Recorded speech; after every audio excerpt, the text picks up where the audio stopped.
તેની અંદર દાખલા નંબર પ્રશ્ન નંબર 5 નો બીજો દાખલો છે. બીજો દાખલો બરાબર ધ્યાન આપજો. અમે એમ કીધું એક ચતુષ્કોણના ખૂણા આપેલા છે કેવા રીતે અજ્ઞાત સંખ્યા સાથે. બરાબર એક ચતુષ્કોણ છે ધ્યાન આપજો. માની લો કે એક ચતુષ્કોણ દોરો. બરાબર ચતુષ્કોણના નામ આપી દો A B C D અને આ બધાના માપ આપેલા છે. કેટલા આપ્યા? 3x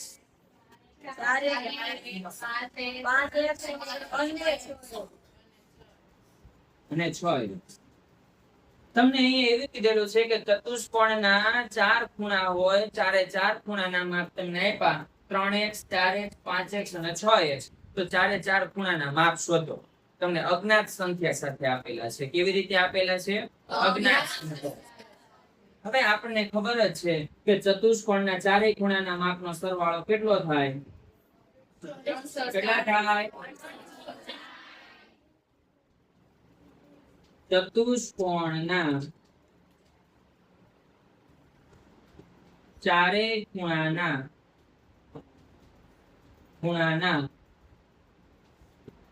માપનો સરવાળો 360 અંશ થાય. બરાબર તેથી હવે લખવાનું માપ ખૂણો A પ્લસ માપ ખૂણો B પ્લસ માપ ખૂણો C પ્લસ માપ ખૂણો D બરાબર કેટલા થાય? કેટલા થાય? 360 અંશ થાય. તેથી માપ ખૂણો A બરાબર કેટલા છે? 3x plus 4x plus 10.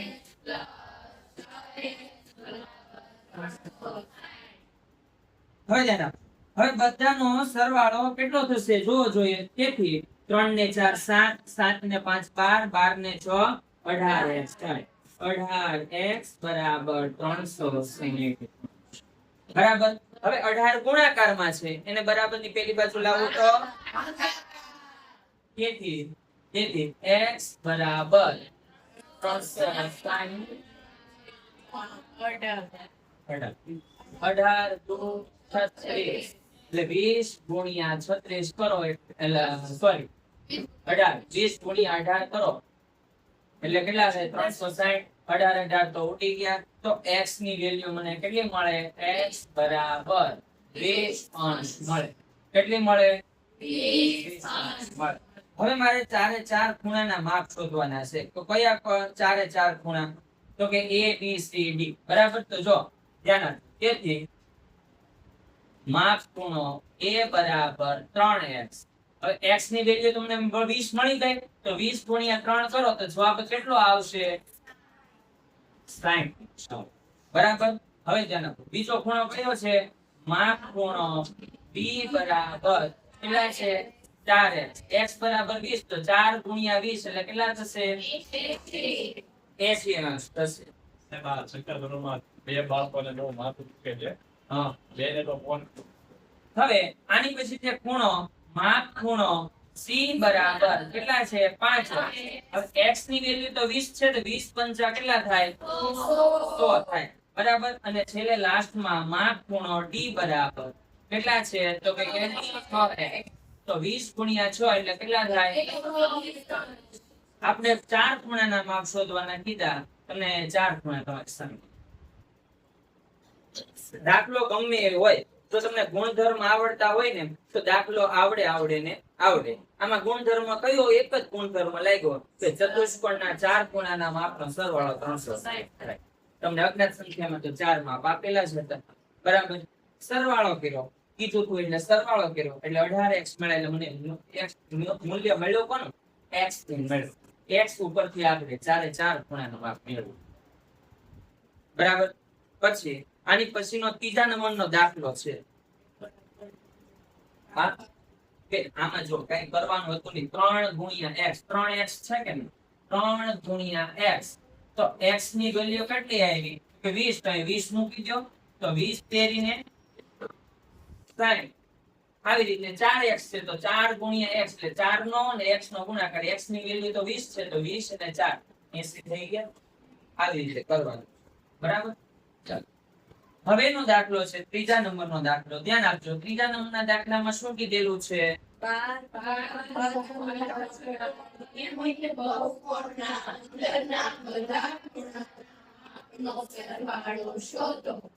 તમને એમ કીધું 12 બાજુ વાળો નિયમિત બહુકોણ છે. બરાબર. એટલે 12 બાજુ વાળો. તો તમારે જો સાંભળજો, જ્યારે તમારે અંતઃકોણ શોધવો હોય બહિષ્કોણ શોધવો હોય, જો અંતઃકોણ શોધવો હોય તમારે પાસે બહિષ્કોણનું માપ હોવું જોઈએ, એટલે બહારના ખૂણાનું માપ હોવું જોઈએ. આ કેમ ચતુષ્કોણ છે તો જે આપણે માપ શોધ્યા ને એ બધા કોના શોધ્યા? અંદરના ભાગના શોધ્યા. કોના શોધ્યા? અંદરના ભાગ. પણ હવે જો આવી રીતનો દાખલો આવે કે બહિષ્કોણના એટલી બાજુ છે, 12 બાજુ છે, બરાબર, તો 12 ખૂણા થવાના. તો બહાર અંદરના ખૂણાનું માપ શોધો અથવા બહારના ખૂણાનું માપ શોધો. જ્યારે આ રીતનો દાખલો આવે ત્યારે મેં તમને સૂત્ર લખાવેલું. તો જો આપણે બાજુ આપી ને અત્યારે રકમમાં શું આપેલી છે? બાજુનું માપ. તો સાંભળજો, કોઈ પણ નિયમિત બહુકોણ હોય ને, કોઈ પણ બહુકોણ હોય, સાંભળી લો, કોઈ પણ બહુકોણના બહિષ્કોણના માપનો સરવાળો હંમેશા 360 થાય. આ એક ગુણધર્મ યાદ રાખવાનો. બરાબર. તો અહીં લખું છું, બહુકોણના બહિષ્કોણના માપનો સરવાળો હંમેશા 360 અંશ થાય. બરાબર. કેટલું થાય? 360 અંશ થાય. એટલું બહિષ્કોણનું માપ. ધ્યાન આપજો, બહિષ્કોણનું માપ બરાબર 360 ભાગ્યા બાજુની સંખ્યા. આવું કેમ છે? સાંભળ, જ્યારે મને રકમની અંદર બાજુની સંખ્યા આપી હોય, બરાબર, એને હું 360 વડે ભાગું ને એટલે મને કોઈ પણ જે નિયમિત બહુકોણ છે ને એને બહિષ્કોણનું માપ મળે. કોનું માપ મળે? બહિષ્કોણનું માપ મળે. બરાબર. હવે બહિષ્કોણના માપ ને હું 180 માંથી બાદ કરું ને, 180 માંથી બાદ કરું એટલે મને અંતઃકોણનું મળશે માપ. એટલે મેં સૂત્ર મૂક્યું, બહિષ્કોણનું માપ બરાબર 360 ના છેદમાં બાજુની સંખ્યા. તો જો 360 ભાગ્યા બાજુની સંખ્યા. રકમમાં કેટલી બાજુ આપેલી છે? 12 બાજુ આપેલી છે. કેટલી આપેલી છે? 12. હવે જો 12 હોય, 12 તેરીને 36, 12 તેરી 36 એટલે 30 જવાબ આવ્યો. એટલે કેટલી બાજુ હોય છે?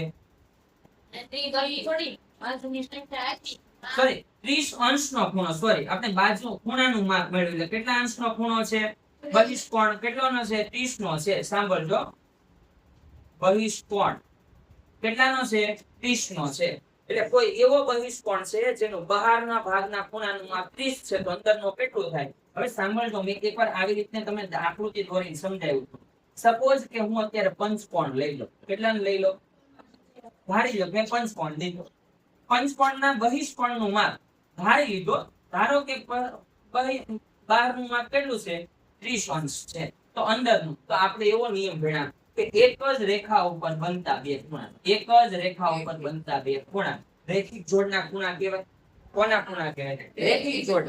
તો બહારના ખૂણાનું માપ 30 હોય તો અંદરના ખૂણાનું માપ કેટલું હોય?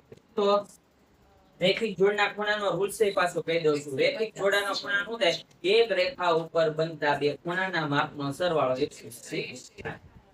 એક રેખા ઉપર બનતા ખૂણાના માપનો સરવાળો કેટલો થાય? 180 થાય. તો 180 માંથી અંતઃકોણ બાદ કરો તો બહિષ્કોણ મળે. 180 માંથી બહિષ્કોણ બાદ કરો તો અંતઃકોણ મળે. અને બહિષ્કોણ મળેલો છે, અંતઃકોણ શોધવાનો છે. એટલે હું 180 માંથી શું કરીશ?